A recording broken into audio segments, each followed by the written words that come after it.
The red rock of Heligoland, Flintstone and its magical history. The German North Sea coast is full of adventures. Like their ancestors, the people here still make their living from fishing on the high seas. People who have learned to treat nature along their coasts with care and protect its endangered wildlife. Sankt Peter-Ording has the broadest beaches on the German coast. Here, blokart drivers speed over the sandbanks at 130 kilometers per hour. Today's journey along Germany's North Sea coast takes us from the mouth of the River Elbe through Hamburg to Sankt Peter-Ording on the Eiderstedt Peninsula.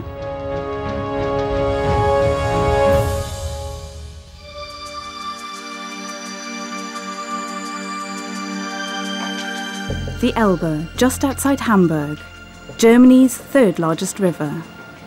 After 1,100 kilometers across Europe, it flows into the North Sea.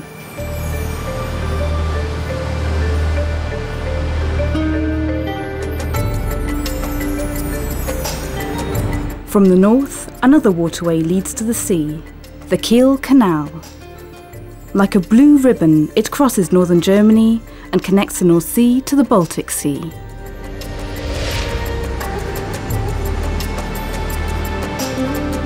The Kiel Canal is the most frequented artificial waterway in the world. Every year, more than 40,000 ships pass through the canal, twice as many as the Suez Canal, and 3 times as many as the Panama Canal. The transit between North Sea and Baltic Sea takes 6 to 8 hours. Railway bridges and small car ferries ensure that traffic can cross the canal unhindered.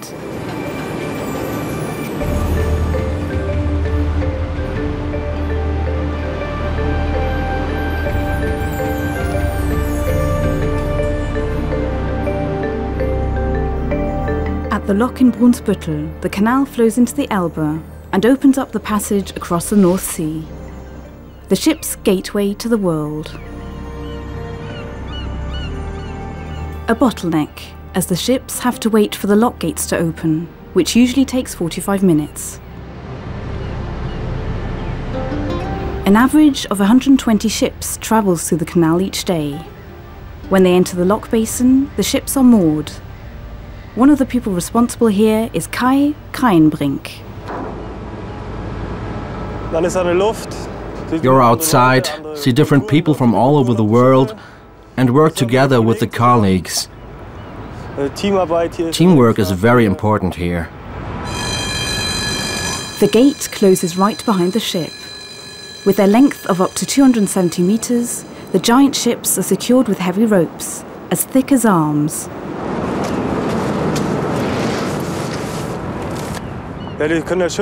Usually the ship is brought to a halt using the ropes. But if it comes in too fast, the ropes can easily tear. For Kai and his colleagues, it is a dangerous job. 4 huge lock chambers are manned day and night. Without the lock, the canal's water would leak into the sea at low tide.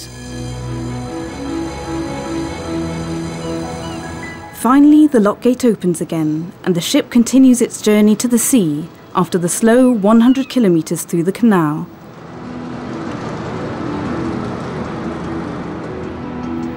But however slow, it saves them a 900-kilometer detour around the northern tip of Denmark.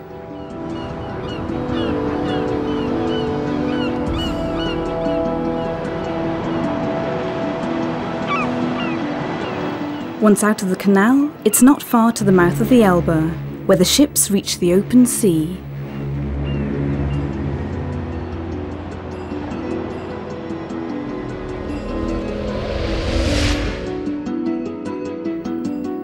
The Wadden Sea, a national park and UNESCO World Heritage Site, which changes its face twice a day.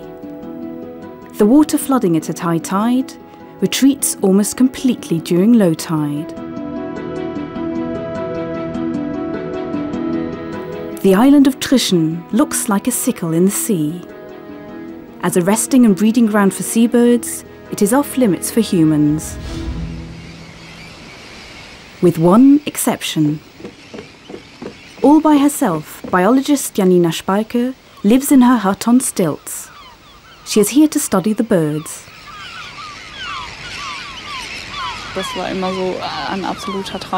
To me, this is a dream come true. I couldn't be any closer to nature than here, because I'm all alone and my hut is in the middle of the breeding ground. I have a lot of time to make observations. I really feel privileged to be allowed to experience all this and to see what happens if we leave nature to be nature. Janina's only companions on the island are dunlins, seagulls, oystercatchers and shell ducks.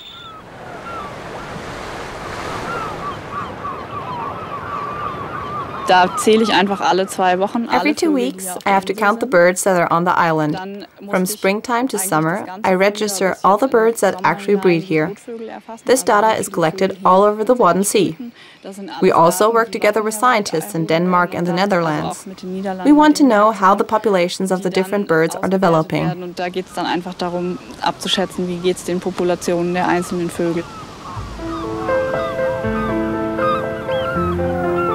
Janina works for the Nature and Biodiversity Conservation Unit, a German environmental association. Over the last years, the population of seabirds has decreased. Nobody knows why. To document that, Janina compares the number of breedings in springtime to the number of young birds that have survived the storms and floods at the end of the summer. Janina isn't afraid of storms or illness, but she misses her boyfriend, who had to stay behind on the mainland. Janina has set herself a tight schedule for every day, so she does not feel too lonely. The strange thing was that when we arrived on the island, I saw the tower and the hut, and I thought, I made the right decision. It's going to be 7 great months. From the start, I had a good feeling about it. And after some time, it wasn't strange anymore to walk along the beach, knowing that there was no one else there. That used to be strange, because I always thought there must be somebody here, like on other islands.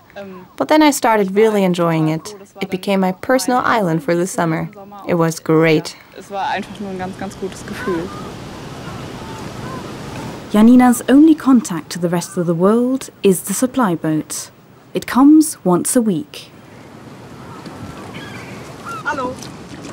The retired shrimp fisherman Axel Rohwedder brings food supplies and the post. Axel is my only connection to the mainland, and he brings everything I need and takes care of me. When he comes, we have a nice breakfast on his boat and talk. It's great to talk to somebody in person once a week, and not just over the phone. Danke. Mach's gut. Tschüss. Janina has to leave Trischen before the storms pick up in November. She knows that it's not her paradise out here, and she's only a visitor.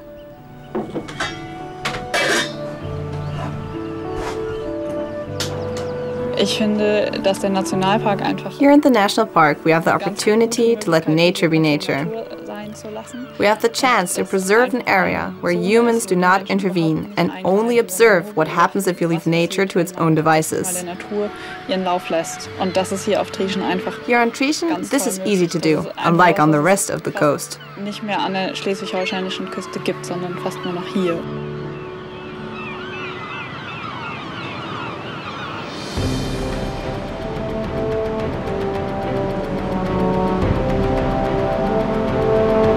Within sight of the bird island of Trischen lies the Mittelplate, the only oil rig in Germany. It was built in 1986 and named after the sandbank it was constructed on. 24 million tons of oil have been produced since. Around 100 men and women work here on the narrow platform. Uwe Rudolphi was here from the beginning. Every employee works 12-hour shifts for 2 weeks.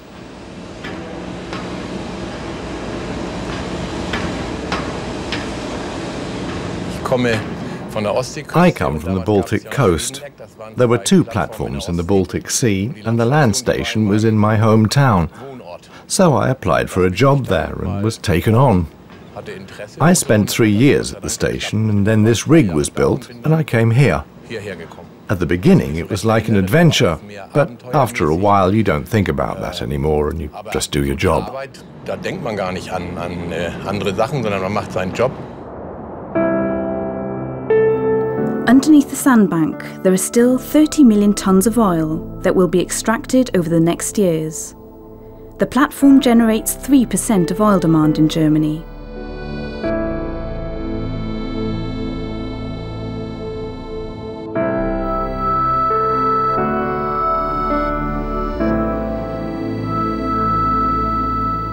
Uwe Rudolphi's work consists of inspecting the drilling pressure and the temperature of the extracted oil. A pipeline pumps the oil from here to the mainland.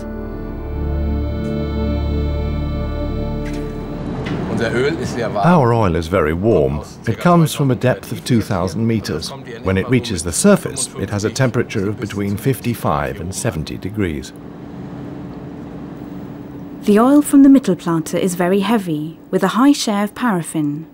It is much sought after for road construction. Mittelplate, Germany's only oil field, lies in the middle of a national park. To ensure that no oil pollutes the sea, the platform has been set in a steel basin.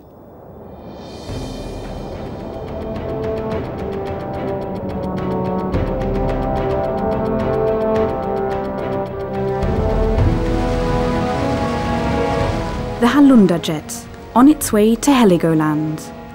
The catamaran speeds along at 70 kilometers per hour. The passengers are enjoying the ride in the sun. As swift as an arrow, the catamaran travels over the waves.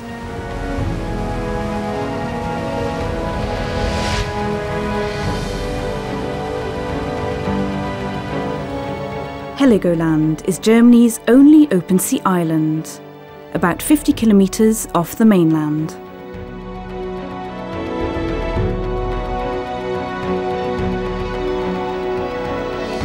Heligoland, a red rock in the blue sea. Frisian settlers came here in 700 AD. In the Hanseatic era, it was a hideout for pirates. After the Second World War, the Allies blasted away large parts of the island, aiming to hit the military fortifications. Heligoland has a special climate and is a recognised sea spa resort. And because of its location in the open sea, it's a paradise for seabirds. Thousands of birds nest on the 60-metre high cliffs. Long Anna is Heligoland's landmark. The freestanding rock column is home to thousands of northern gannets and guillemots. Space is precious here on the cliff edge. Quite an achievement to rear offspring here.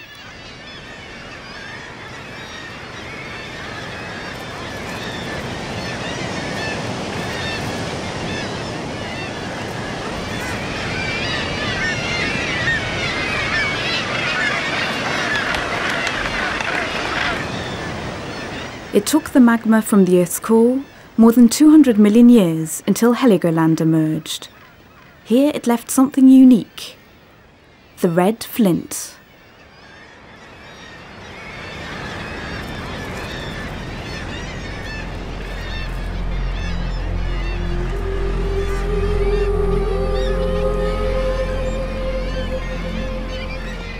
Heligoland is the only place it exists. You can't find it anywhere else in the whole world.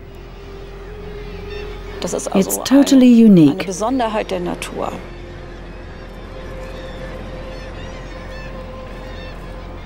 The flint is red because it contains ferric oxide, but nobody knows how it got in there. No scientist can explain it. It's just Mother Nature's secret.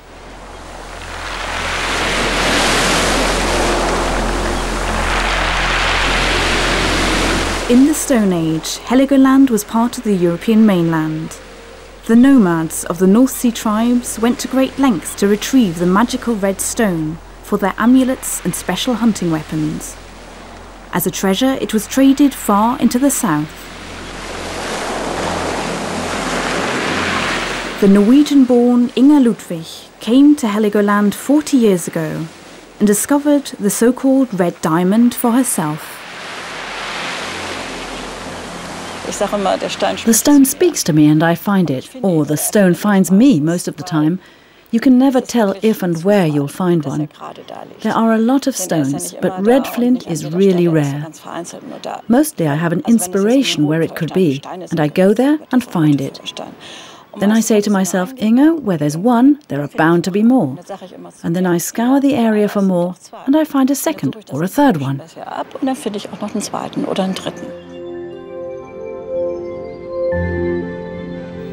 Heligoland consists of two islands. The main island and the so-called dune with an airfield and popular beaches.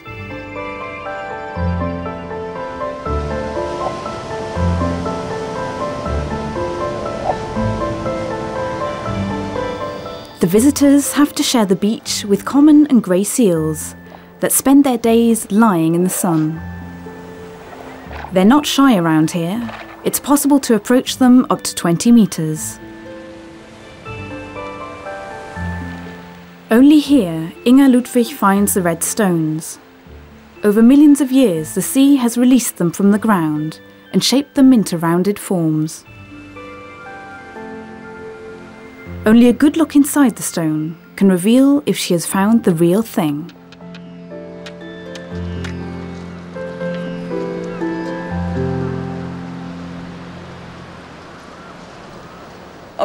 You need to be quite strong to break the stone. It's very, very hard.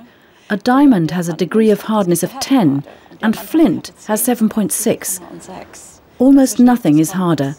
But luckily, it's very brittle. I wouldn't manage it otherwise.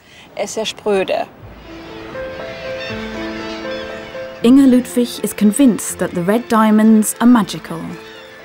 Like the shamans of the Stone Age, she believes in the flint's healing powers. And she earns her living on the island with them. She polishes the stones she finds for several weeks until they shine as if they had just come out of the sea.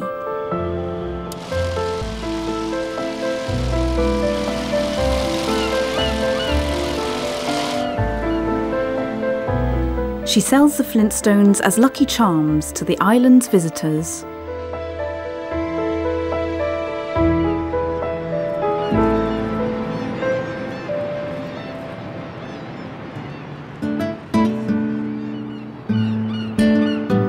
Around 1,200 people live on Heligoland.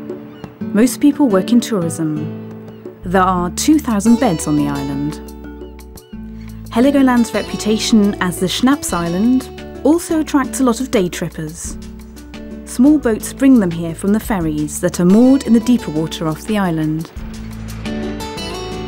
Many people come to Heligoland to buy duty-free alcohol. A lot of the off-licences are in the old lobster huts at the harbour. But there are also people here who don't just have tourism on the brain. Arne Malzahn researches microorganisms in the sea. 150 years ago, the term plankton was coined here at the Biological Institute of Heligoland. Today, it's still an important object of research. Without plankton, no life would be possible. The biggest part of plant production in the oceans comes from plankton, microalgae that can fixate carbon dioxide and build organic matter out of it. And if we didn't have that, no life would be possible in the oceans. In the bags we grow microalgae with different nutritional supplements.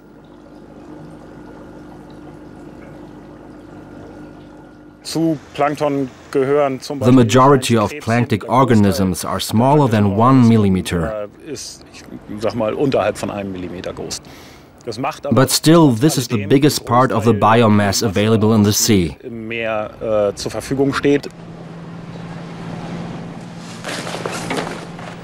Plankton grows in the laboratory as part of an experiment, but out at sea, Arne observes its natural habitat.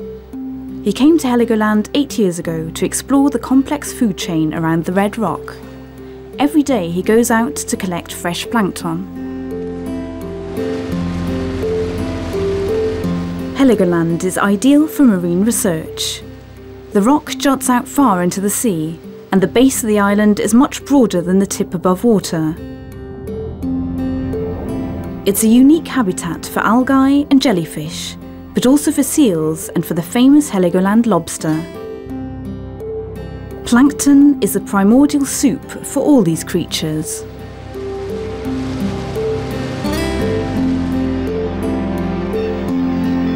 They have sailed around the Long Anna and reached the postcard view of Heligoland. Now he casts out the long net. For 15 minutes it will be trawled and then hauled on board again with a catch of microorganisms.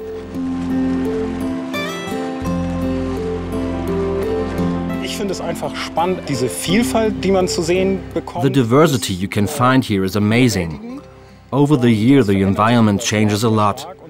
And to experience these changes as they happen fascinates me time and again.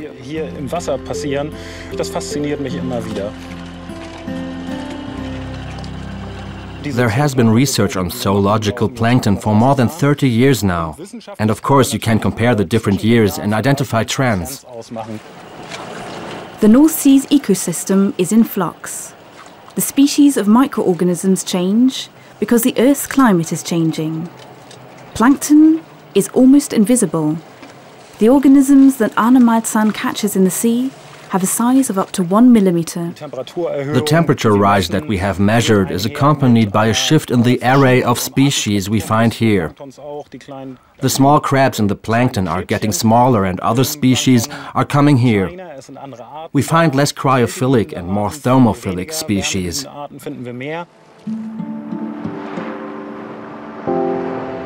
The North Sea's temperature is rising steadily. Maybe one day there will be subtropical temperatures here again, like during the Triassic Age, when the sandstone of Heligoland developed. Arne Maltzahn's research supplies evidence of climate change. Not only the plankton species has changed, its natural enemies have changed too. This change can also be detected in the change of the fish population. Cod is an example of cryophilic fish, and you can see that it migrates northwards, away from the North Sea, while the red mullet, which is a thermophilic species, comes in from the south. Also sardines and anchovies, which we would normally see in the Mediterranean Sea, can now be found here.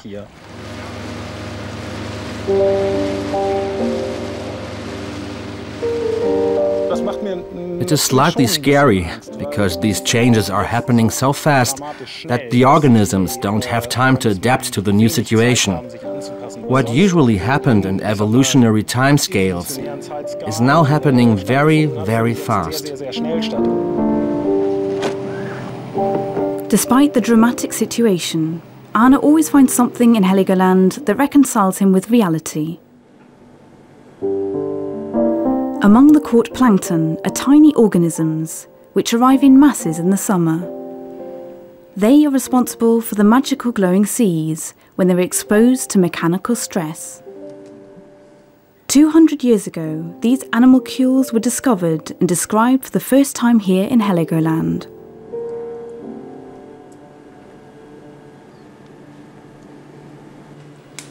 What happens in this small tube is a demonstration of what happens when the sea glows. An enzymatic reaction occurs. You have the enzyme and a colorant, and simply add energy. That produces the fluorescent green light.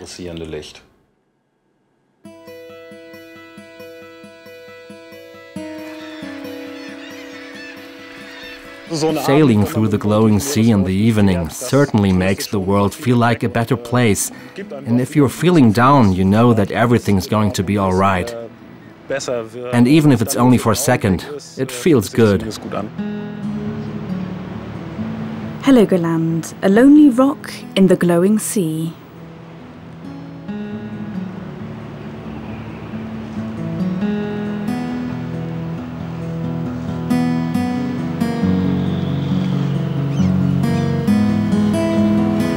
Between Heligoland and the coast, the shrimp cutters are doing their rounds.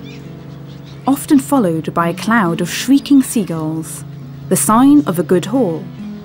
As soon as the nets are up, the greedy robbers are there.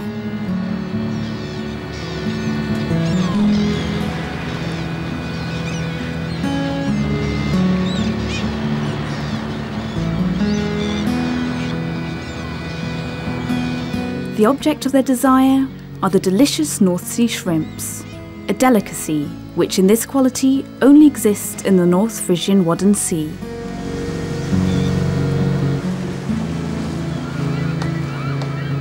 Day and night, sometimes for an entire week, the cutters sail up and down the coast. Hundreds of kilometres along the edges of the tideways, always on the lookout for a good haul. Until the ship is full and they bring their catch to the mainland. This shrimp cutter set off early this morning.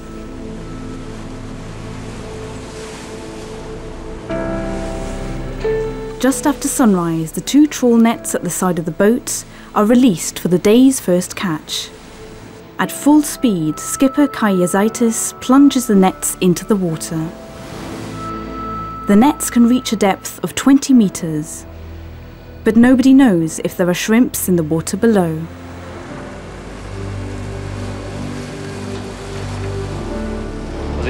I really don't know. The nets can be crammed full or be completely empty. It depends on many factors like air pressure or wind direction. I cannot tell. Luckily no one can. Otherwise they would probably be extinct if someone did actually know. The seagulls, however, do seem to know. After 1 hour, Kai hoists the nets out of the water. The moment of truth.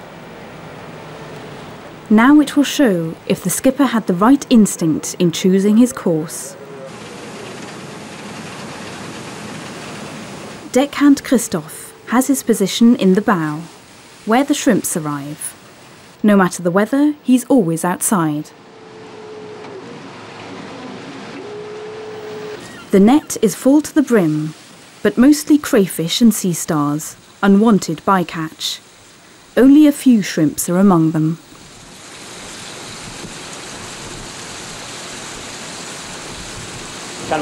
I may earn enough with a ton, but it could also be 10 tons. It depends on the price. A shrimp cutter is a swimming factory in miniature. The haul is immediately processed. In the ship's bow, a sorting machine separates bycatch from shrimps. They fall into the baskets, still grey in colour.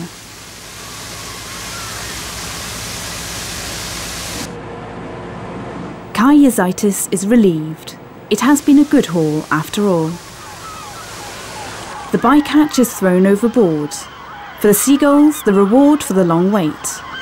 Nowhere else can they find such an opulent meal. Deckhand Christoph lights the gas cooker. The shrimps are boiled in seawater immediately after being caught, so they don't start to rot. A sweet smell rises from the kettle and wafts over the boat. A wonderful aroma. But there is nothing romantic about the hard slog on board.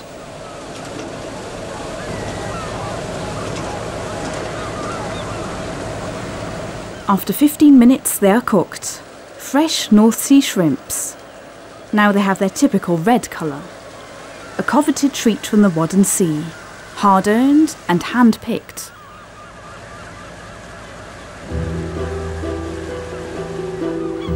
Kai and Christoph, the crew of one of only 280 shrimp cutters left on the German North Sea.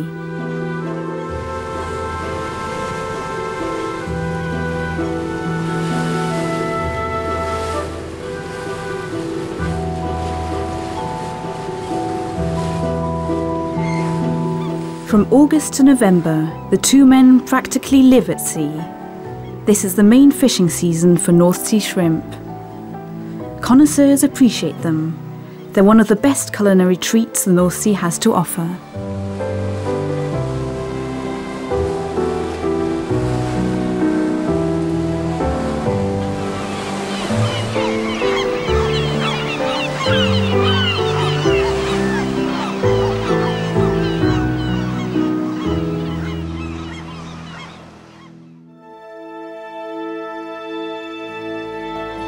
The most highly protected area in the national park. Here in the water live real gourmets, whose only source of food is fish.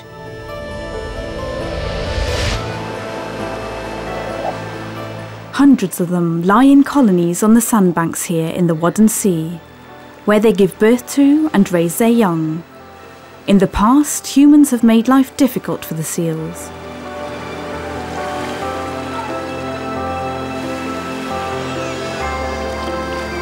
In the 1970s, they were almost extinct. Only after hunting seals was prohibited and the national park was established, the population recovered. There are around 6,000 seals in the national park. In the whole North Sea, there are almost 30,000.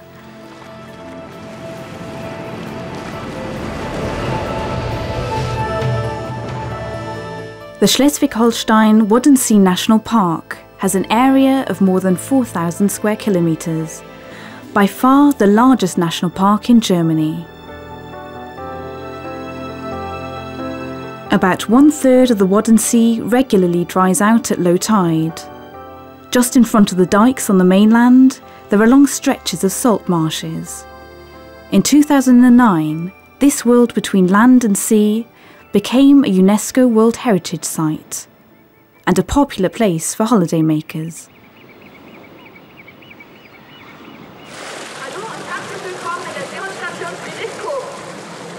The seal rearing station in Friedrichskoog. Here seals that have been abandoned by their families find a second home.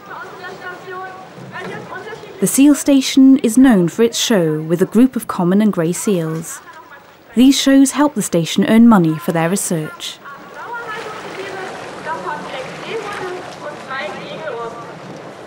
The stars of the show are permanent residents at the station. They let the keepers examine them as if they were tame pets.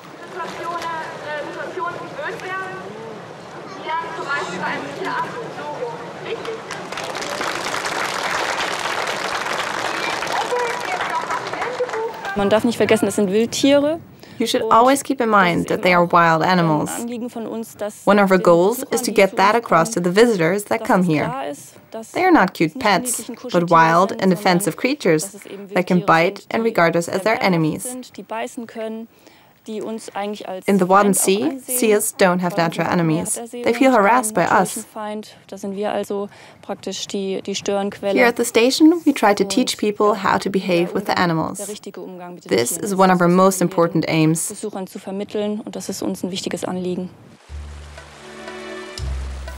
Eva Baumgärtner is a biologist and moved to the North Sea from southern Germany 3 years ago. And she never wanted to leave it since. And she is needed by Lilly, Lümmel, Mareike and Hein.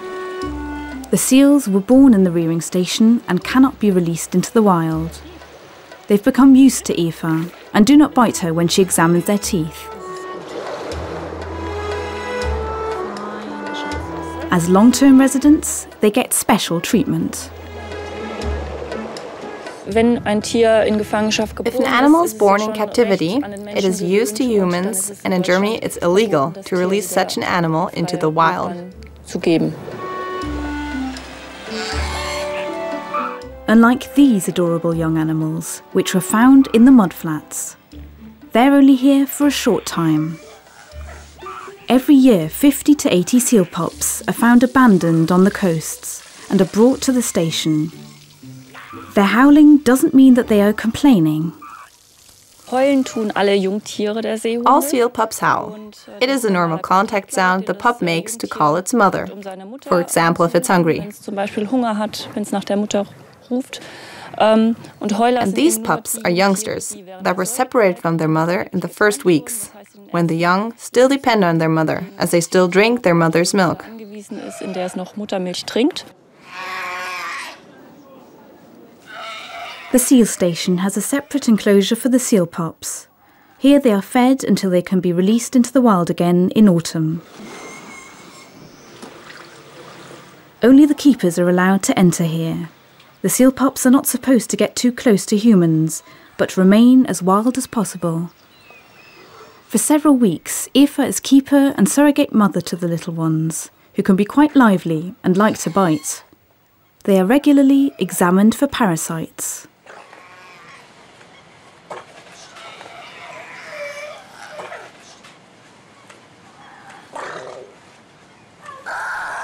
The pups are usually found shortly after they are born, weighing only 10 kilos.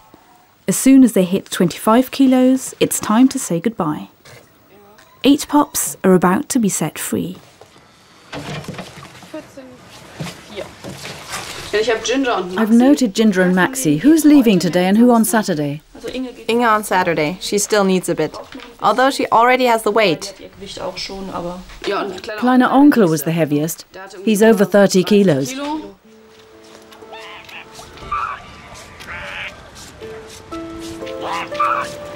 Eviction from paradise in a wheelbarrow. For Kleiner Onkel, Ginger, Maxi, Inge and the others, the comfortable life at the rearing station is over.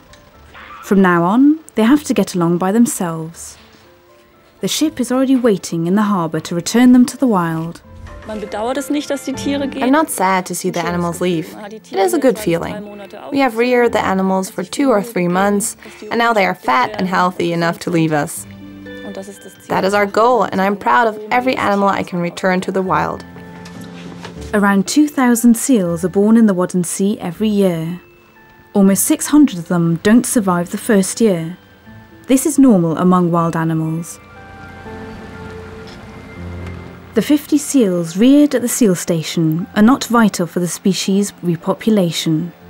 Nevertheless, Eva Baumgärtner releases the young seals, because their home is with their fellows in the Wadden Sea, not at the station.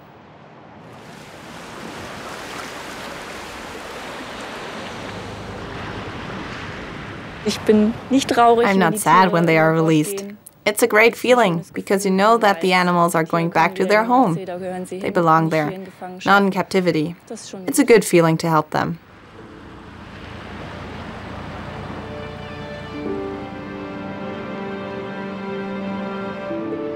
Endless dikes and fields in Dithmarschen. The journey continues northwards.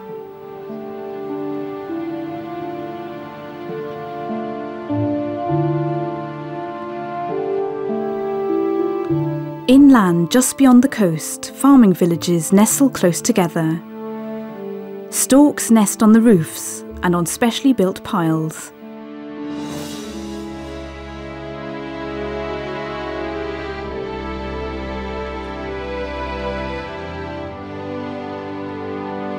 Our destination is Büsum. The region here is famous for its cabbage.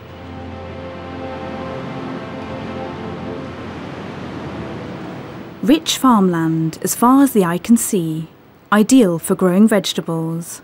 One in particular. White, crunchy cabbage is grown on the land the farmers have wrested from the sea. Autumn is harvest time. The soil retains a large amount of water, so the cabbage has a constant supply and all the nutrients it needs. And the maritime climate is also important because we have no night frost.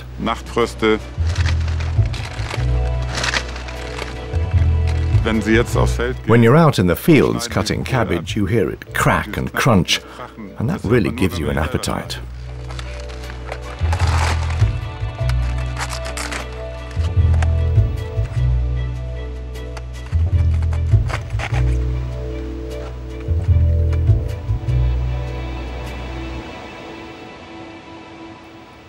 It makes me extremely proud and happy to see all the plump cabbages everywhere. You know, I can almost feel the strength of the field. And if you walk through a field bursting with cabbages and don't think of whatever problems you may otherwise have, then you realize how much power such a field has in it.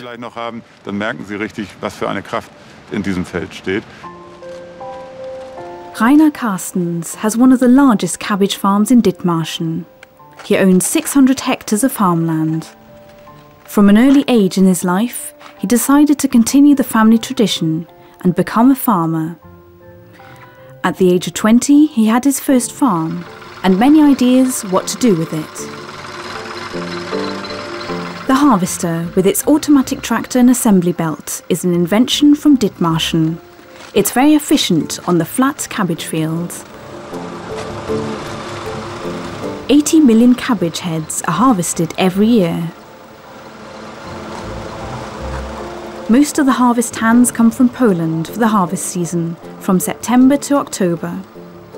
The work is hard and monotonous and not very popular, but it is well paid. The helpers work from morning to night with only the occasional cigarette break, until the fields are harvested and the crop has been brought in.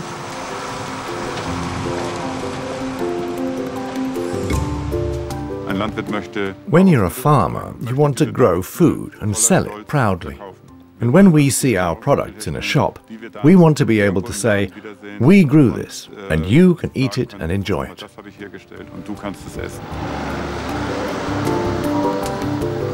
The West Yard, Rainer Carstens' home.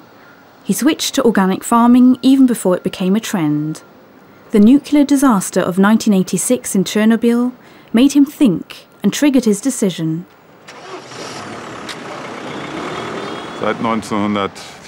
Our 4 children were born from 1984 onwards. When you have children, you start to think about the food you eat and whether you want to give it to your children. The largest part of the crop is used in the production of sauerkraut for the big supermarket chains.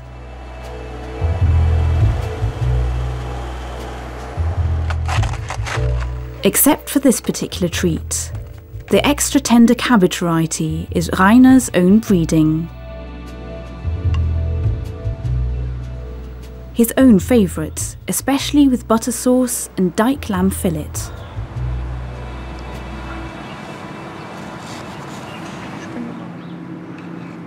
Cabbage with a coastal flavour.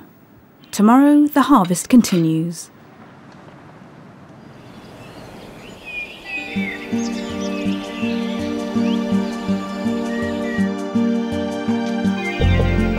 The Eider, the longest river in Schleswig-Holstein, Germany's northernmost county. On a stretch of 188 kilometres, it meanders through the countryside. In Viking times, it marked the border between France in the south and the Danish kingdom in the north. The mouth of the Eider is 2 kilometres wide. At its edge lies the Eider flood barrage, a gigantic barrier against storm floods.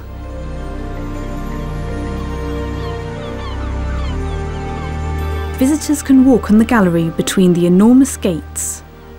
It was built as a reaction to the devastating North Sea flood of 1962. It destroyed the homes of more than 60,000 people and caused the deaths of more than 300.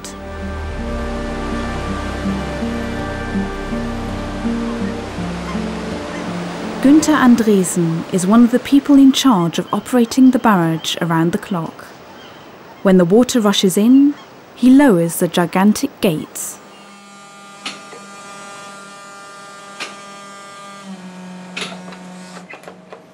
The gates weigh 250 tons. And when I set them in motion, at the slowest speed it takes 18 minutes from the highest to the lowest position, and at the fastest speed, 5 minutes. In total, Günther operates 10 of these enormous gates, each of them 40 metres in length. There are 5 of them on the landward side and 5 on the seaward side.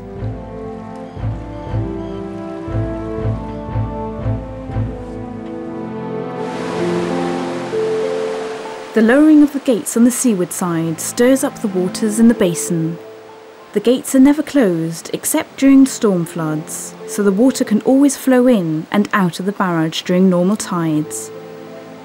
Usually the tides are only throttled by the barrage to ensure that the Eider does not flood the region.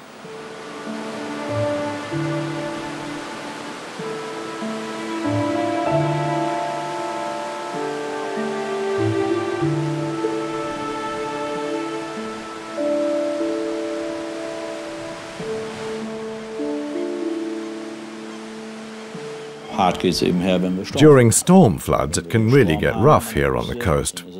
Then we have wind forces of 10 to 12 to deal with. The barrage is closed, so the water can't reach the land beyond, but up here we have to keep a close eye on the tide and the high water curve. There's no shipping and the lock gates are closed. Everything's watertight and, well, we just wait for the storm to pass.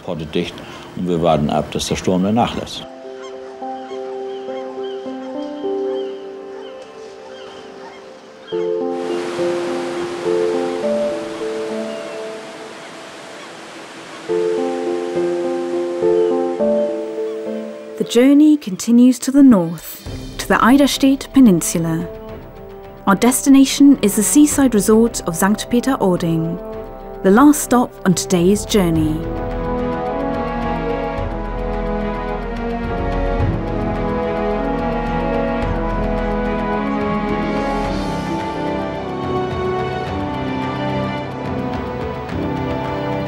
Sand and beaches as far as the eye can see.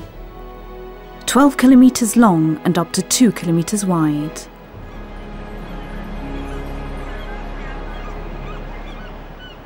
Characteristic stilt houses litter the beaches in Sankt Peter-Ording.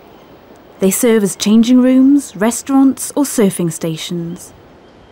Sturdy structures built to resist the waves of the North Sea, even during storm floods.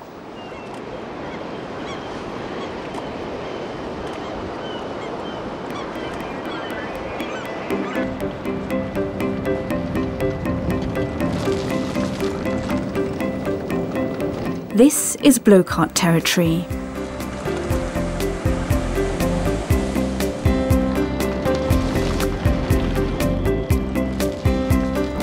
It's an indescribable feeling to speed over the beach. You reach 100 or even 120 kilometers per hour and you're only 30 centimeters above the ground.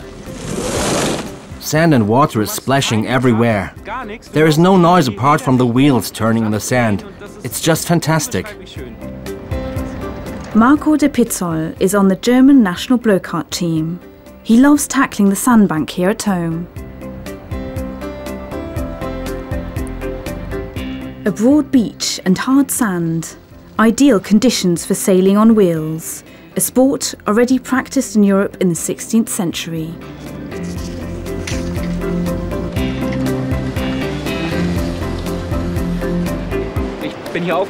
I grew up here and I love the place and this beach.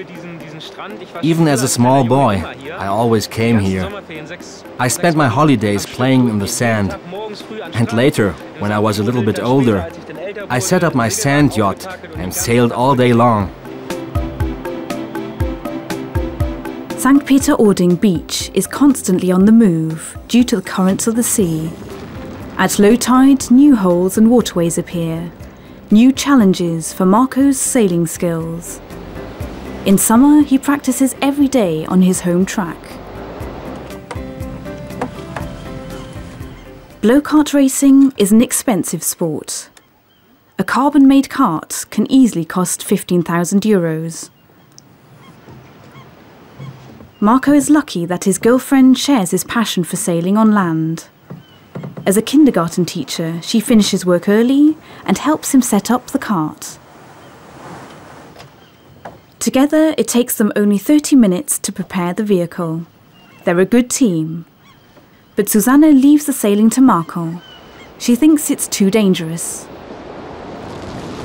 In the main season, blokarts are only allowed on the beach in the mornings and evenings to avoid accidents with bathers. Susanne is always present, just in case. I have seen many couples split up because the man always went sailing. It is a really time-consuming hobby. You can come here on weekends, start on Thursday evening and end at noon on Monday. If my girlfriend wouldn't play along, I don't think we'd still be together. Compared to other countries, Germany's blokart community is quite small. But Marco is sure that the most beautiful track in Europe is here at the German North Sea coast.